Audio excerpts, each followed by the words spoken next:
皆さん、ボンジュール。おはこんばんは。パリ在住のエミリーママ in パリスことさゆみです。今日はモントリオールに、先週まで行ってたんですが、モントリオールというかカナダのファッションについていろんな気づきがあったので、ちょっと皆様にねシェアしたいなと思って今日はお話ししていきたいと思います。モントリオールという町は北米のパリと言われる、英語とフランス語のバイリンガルシティなんですね。で、もともとフランス人が最初に入植したエリアなんですけれども、カナダで人口でいうと第2の都市なんですね、トロントに次いで。で、カナダの東の方に位置しておりまして、英語系のね有名な大学などもありますし、あとはねアニメの制作ですとか、モントリオールはね大きなそれが産業となっているみたいなんですね。で、フランスにおける大学などとも提携しているカナダのそのモントリオールのエリアの学校も多くて、フランス人のね留学生も結構たくさんいらっしゃるようです。で、そんなモントリオールなんですが、実は私の次女もこの夏の終わりから留学するんですね。で、カナダといえば有名なファッションブランド、ファッションというか、フィットネスウェアでルルレモンってございますよね。で、実はルルレモン、今パリオリンピック、2024年のパリオリンピックが開催中なんですけれども、カナダチームの公式ユニフォームを制作したのがルルレモンなんですって。で、2028年のロサンゼルスオリンピックまでその担当することになっているようです。で、赤と白の、カナダのね、カントリーカラーを象徴した、ユニフォームが多分皆さんご覧になったと思うんですけれども、そういったものをルルレモンが作っているそうです。で、ルルレモンは私も子どもたちというか、我が家の女子ですね、もうとても好きなブランドで、比較的ちょっと高価なんですよね。でも、スポーツブラというかフィットネス用のもので本当に可愛いものがありますし、ヨガマットとかも、私たちもね持ってますし、なんだかんだいろいろとこうお世話になってるブランドで、今回たまたまねパリオリンピックを見ていて、ルルレモンがユニフォームを提供していたということで、なんかちょっと嬉しくなった次第でございます。そんな背景がありまして、えモントリオールのねファッションを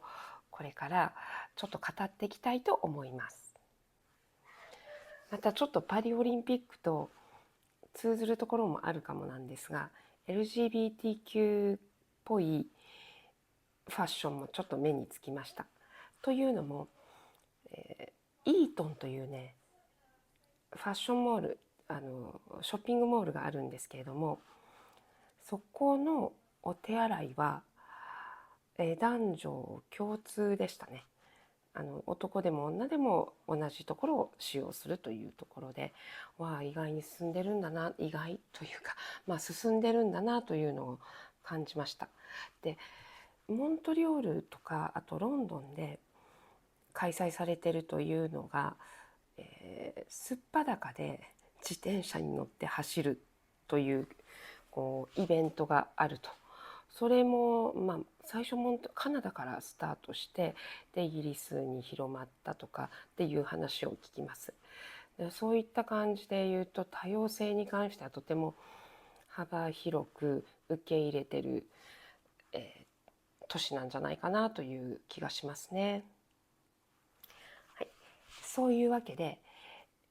モントリオール、カナダのファッションについていくつかのポイントチェックしたので、早速行ってみましょう。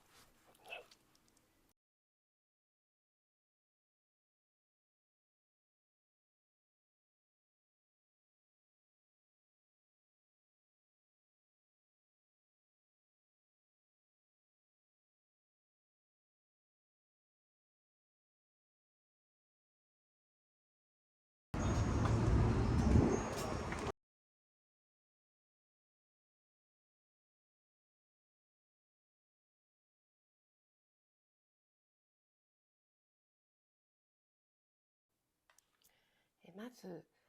モントリオールというかカナダの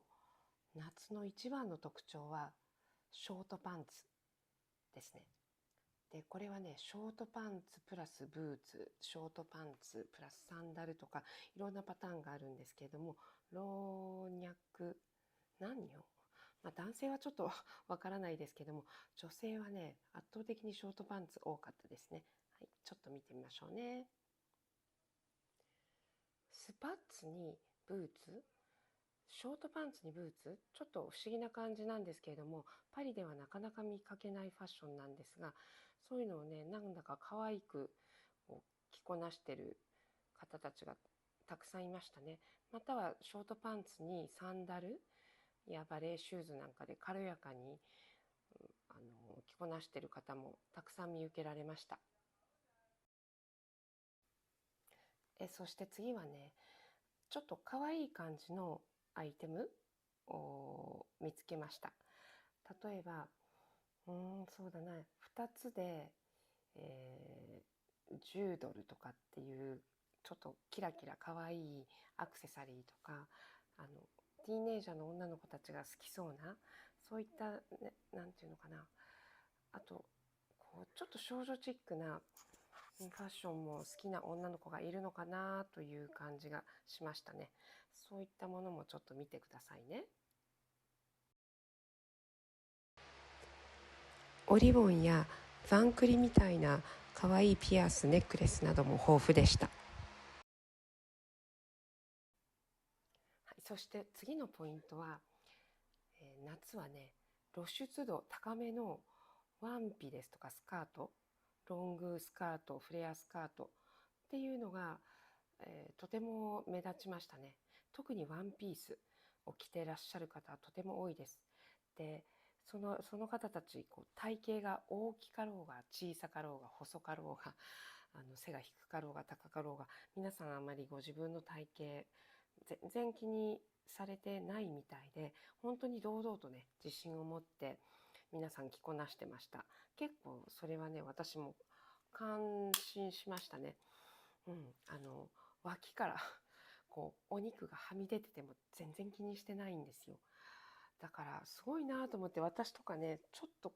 お腹の脂肪とかがポコンって三段腹っぽくなってたりすると、もうこんなの着れないとか思っちゃうんですけれども、誰一人としてそんなの気にしてる方は見受けられず、堂々と着こなされててすごいなと思って、本当尊敬の念でいっぱいでした。私もこんな風に堂々とね、ワンピとか、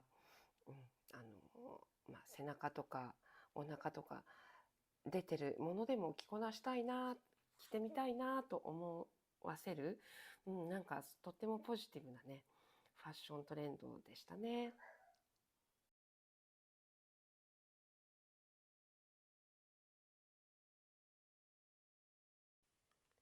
本当に皆さん個性的で、原色のものもとても美しく着こなされてたし、本当カラフルだし、黒ばっかりっていう感じではなかったですね。そこはパリとちょっと違うかな。パリも夏は明るい色の方がね多いですけども、あと真っ白のねワンピースとか、あとは本当に袴みたいなねスカートパンツ履いてたり、逆にすごいタイトなものでお尻を強調してたり、バービーみたいな女の子もいましたし、すごいですね。はい、ここで番外編。この方は女性に見えますが違うんです。男性でした。でも素敵でしたよ、とっても。このカップルも一瞬女性に見えますが男性です。次のポイントはデニムです。やはりこれは世界共通ですよね。デニムはやっぱりいつの時代でもどこの国でもやはりファッションの定番です。でこれは若い方もそうでない方もそうですね、ショートパンツだったり、あとはサロペットとか、バギーなものとかワイドパンツっぽいデニムとかね、やはり皆さんいろんなデニムファッションを楽しまれていました。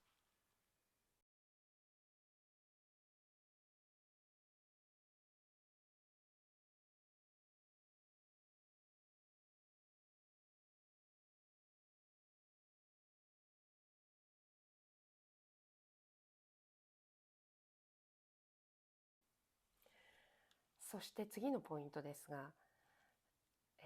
これはね、ジムウェア、ヨガウェア、フィットネスウェアですね。これを街で着る、普段着として着る。彼女たちはそういうふうには考えてないのかもしれない。だけど、例えばブラトップとカルソン、スパッツというのかな、そういうので街中歩いてても、それにヨガマットとか持ってたら全然おかしくない。すっごく逆にファッショナブルというか、すごい健康を意識してるんだなとか、とても生活に気をつけてる方なんだな、健康に気をつけてる方なんだなっていう、ポジティブな面が見えて、私はとっても好感が持てました。で、早速ね、私も真似したりなんかしてみたんです。で、年がいもなく。でも、逆になんかカナダにいると、そんな年とか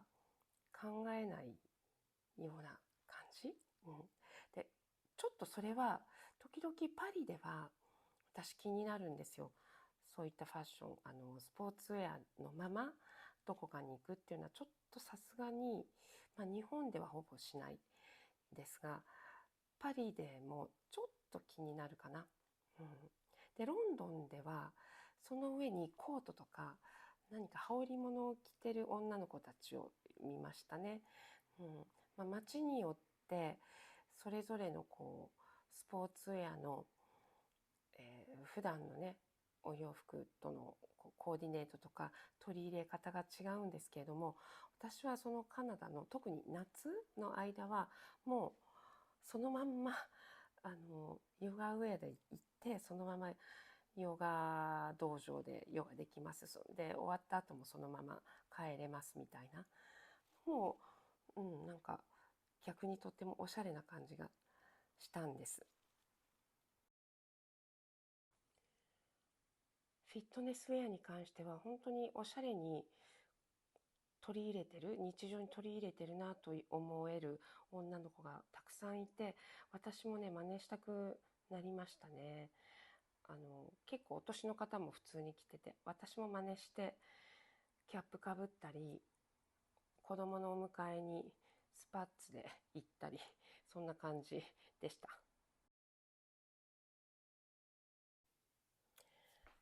次のポイントなんですが、ちょっとゴスロリっぽい女の子が意外に多かった。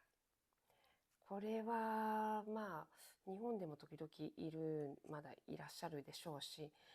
パリでも時々見かけますね。でもやっぱり一番よく見かけたのは、カナダ、あとはイギリス、ロンドンですね。なんかパンクとかそういう影響があるんでしょうかね。英語圏の方も多いですし、スキンヘッドの女の子とかかなりたくさん見かけましたよ。で、タトゥーがね、あともうトレンドというか、もう皆さんの生活にファッションとしてというより、生活に根付いてる感じがするんですよ。おしゃれというよりもなんか自分の心情を刻んでるとか、女の子でも両手両足全部にタトゥー入れてる方とかかなり見ましたね。で、私は全く入れてないですし、私の子供たちもタトゥーはちょっとっていう感じですね。で、特に次女に関してはダンサーなので、同じダンスでもそういうのが許されるダンスもあるでしょうし、でもちょっとクラシックバレエだと目立つところにタトゥーを入れるとちょっと厳しいのかなという感じがしますね。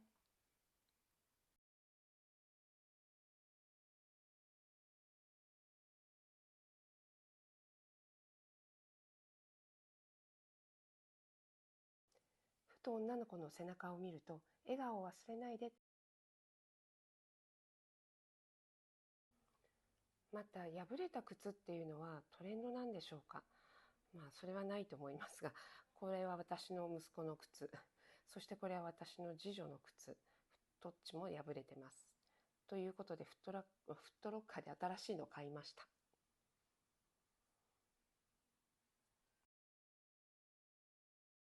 そして日本で幅を利かせている日傘、こちらもカナダでもトレンドなんでしょうか。とうとう見かけましたよ。そして電車の中で見かけたおしゃれな帽子と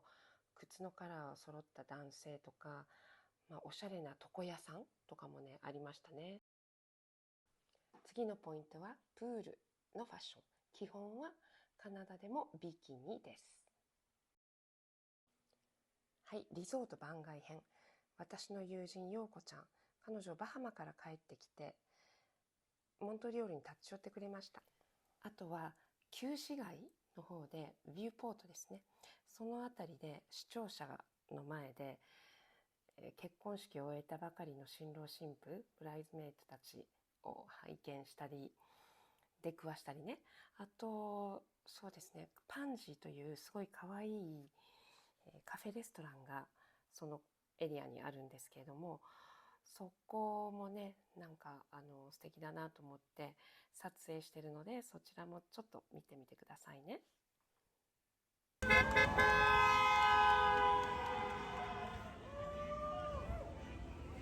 ど結婚式が行われてました。美しいですね。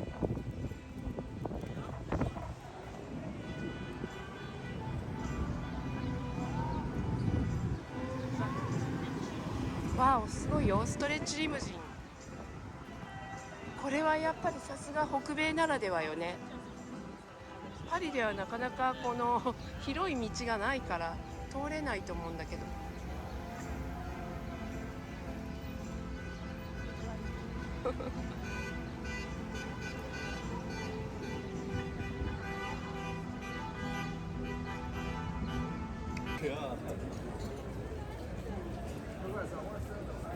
タンジーというすごいかわいい映えスポットがあります。ここめっちゃかわいいのよね。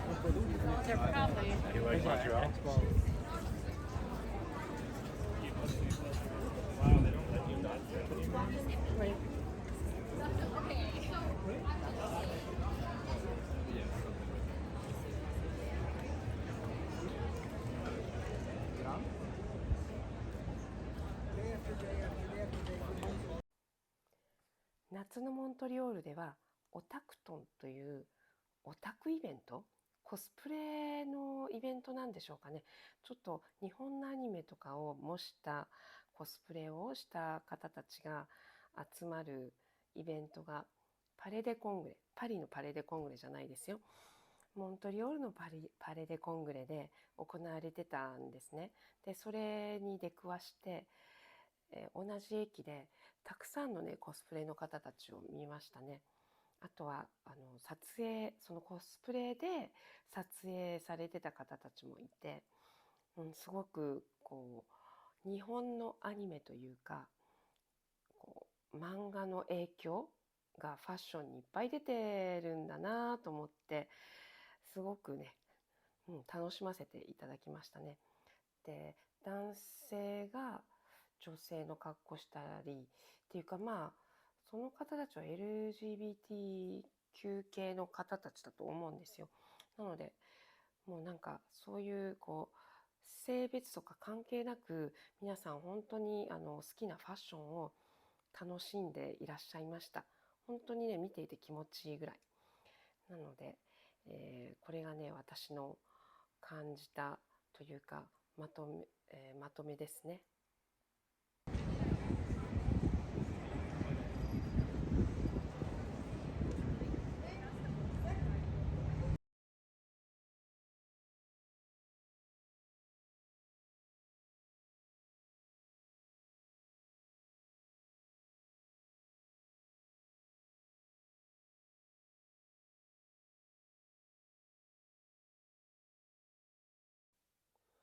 はい、では最後にカナダ・モントリオールのファッションのポイントをまとめましょう。1、夏はショートパンツ。2、夏はワンピー、フレアスカートで女らしくリラックス。3、デニムは定番。4、ジムやヨガウェア、ツウェアを街でタウンで楽しむ。5ですね5番目、ゴスロリっぽいファッションも英語圏の定番で、ついでに靴は破れてても OK で、プールではビキニ、海でもビキニが定番